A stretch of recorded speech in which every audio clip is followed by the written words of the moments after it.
Hello అందరికీ. ఇంట్లోనే చాలా టేస్టీగా పావు బాజీ కర్రీ ప్రిపేర్ చేసుకొని, పావు బాజీ బ్రెడ్‌తో ఇలా ఎంజాయ్ చేయొచ్చు. ప్రాసెస్ కూడా చాలా సింపుల్. నేనిక్కడ 2 బంగాళదుంపల్ని పీల్ తీసేసి కట్ చేసుకున్నాను. క్యారెట్, బీట్రూట్ కూడా పీల్ తీసేసి కట్ చేసుకున్నాను. ఇంకా క్యాప్సికమ్, టమోటా వీటన్నిటిని కుక్కర్‌లో యాడ్ చేసుకున్నాను. ఈ బఠానీనైతే నేను ఓవర్ నైట్ సోక్ చేసుకొని వెజ్జీస్‌తో పాటు ఉడికించుకుంటున్నాను. వీటితో పాటు బటర్, కొంచెం సాల్ట్, కొన్ని వాటర్ యాడ్ చేసుకొని 4 ఆర్ 5 విజిల్స్ వచ్చే వరకు ఉడికించుకోవాలి. ఉడికించుకున్న ఈ వెజ్జీస్ అన్నిటిని ఇలా మెదిపేసుకున్నాను.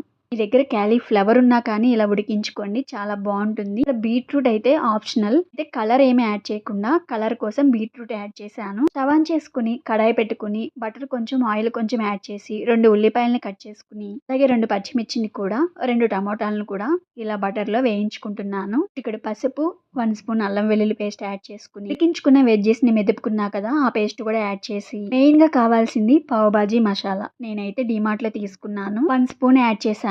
2 స్పూన్స్ కారం యాడ్ చేశాను. టేస్ట్‌కి తగ్గట్టు సాల్ట్. ఇక్కడ సాల్ట్ అయితే చాలా జాగ్రత్తగా యాడ్ చేసుకోండి చూసి. వెజ్జీస్ ఉడికించుకునేటప్పుడు సాల్ట్ యాడ్ చేస్తాం. అందులోను బటర్‌లో కూడా సాల్ట్ ఉంటుంది. వెజ్జీస్ ఉడికించుకున్న వాటర్ కొన్ని ఉంటే అవి కూడా యాడ్ చేసి ఒకసారి అంతటిని తిప్పేసుకున్నాను. ఇలా కొంచెం కసూరి మేతి క్రష్ చేసుకొని యాడ్ చేశాను. బటర్ కూడా మొత్తం అంతా కలిసేలా ఒకసారి కలుపుకోవాలి. ఫ్లేమ్‌ని లోలో పెట్టుకోవాలి, అడుగంటుతుంది. ఇప్పుడైతే ఇలా వాటరీగా ఉంది కదా! చల్లారే కొద్దికి గట్టిపడిపోతుంది ఈ కర్రీ. పావు బాజీ కర్రీ అయితే రెడీ చేసేసాను. పావు బాజీ బ్రెడ్ కూడా బటర్‌తో ఫ్రై చేసుకోవాలి. కర్రీలో లాస్ట్‌లో అయితే నిమ్మకాయ రసం కూడా యాడ్ చేస్తున్నాను. బటర్‌లో పావు బాజీ బ్రెడ్‌ని ఫ్రై చేసుకున్నాను. అన్నీ రెడీ అయిపోయినాయి. ఇప్పుడు ప్లేట్‌లోకి అయితే సర్వ్ చేసేస్తున్నాను. ఇలా ప్లేట్ నిండా కర్రీ వేసుకుని అందులో కొంచెం బటర్ యాడ్ చేసుకొని ఫ్రై చేసిన ఈ పావు బాజీ బ్రెడ్‌ని కూడా కొంచెం కొంచెం తీసుకొని కర్రీతో నంచుకొని తింటే చాలా బావుంది. మీరు చేయాలనుకుంటే ఇదే ప్రాసెస్‌లో ఒకసారి ట్రై చేయండి. ట్రై చేసి టేస్ట్ ఎలా వచ్చిందో కామెంట్ చేయండి.